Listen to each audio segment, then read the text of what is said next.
Welcome back to Inside Pacer Athletics, first edition here in 2011. Travis, a lot to talk about since the beginning of the year. Let's get a quick recap with how the women's basketball program is doing. Yeah, the women's basketball program ended the fall campaign 11-2, which was great for what Coach Mike Brand had said that he wanted. 10-3 was what he was looking for. 11-2 is excellent. Then the Pacers had a 10-game winning streak as they welcomed CBS College Sports into the Convocation Center. It was a top 20 matchup where they faced number 5 in the nation, Clayton State. It was a great game, and unfortunately, USC Aiken lost. But the CBS recognition and national televised game, it was great for the campus and great for the athletic program and the women's basketball team. The Pacers, speaking of that loss there, they then lost to number 1 in the nation, Lander. So the only 2 losses that the Pacers had this season are against the number 1 team and the number 2 team in the nation. Everyone else they've beaten by more than 20 points. So great, so far a good start for the season for the Pacers. The Pacers are now ranked 18th in the nation as they just defeated Augusta State at Christian Berry Fieldhouse, and then we will now welcome them back into the Convocation Center next Wednesday.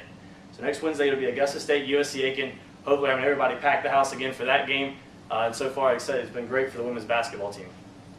Of course, that'll be a great matchup. It'll be nice to get a little time off from the game, kind of recuperate a bit.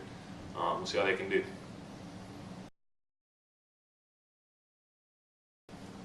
Now moving on to the men's basketball program. Travis, Pacers didn't start off January 2011 as expected. They had a 4-game skid, but in recent weeks they picked up a home win against North Georgia and went on the road and defeated Lander. This past week they had a tough loss against Augusta State at Christian Berry Fieldhouse, but one of the closest games they've ever played there. Halftime score was 15-15. Ended up being tied at 47 going into overtime. And again, as you said, we will welcome Augusta State next Wednesday night. Hopefully have a good crowd there. In other news, Alvin Brown against North Georgia had a triple-double. This is the first since Derek Moore defeating Coastal Carolina back in 1998.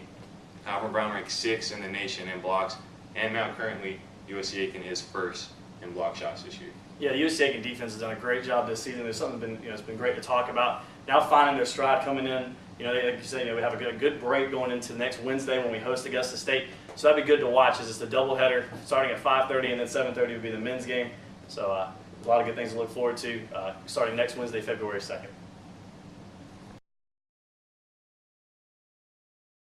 Now moving on to our spring sports, and Travis, I know that's hard to believe since it's still 30 degrees outside. But actually next weekend, our men's baseball program, the softball team, and both tennis teams will be in action.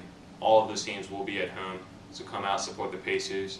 You can also tune in to pacersports.com, check for all their local listings, all their home matches, and we look forward to a great season from all those programs. Yeah, and for more information about the spring sports, you can just click onto the other links on the YouTube page that we have that you're actually on right now, where Brian Hand has already sat down with the 4 head coaches from the spring sports and already talked to them about the upcoming season.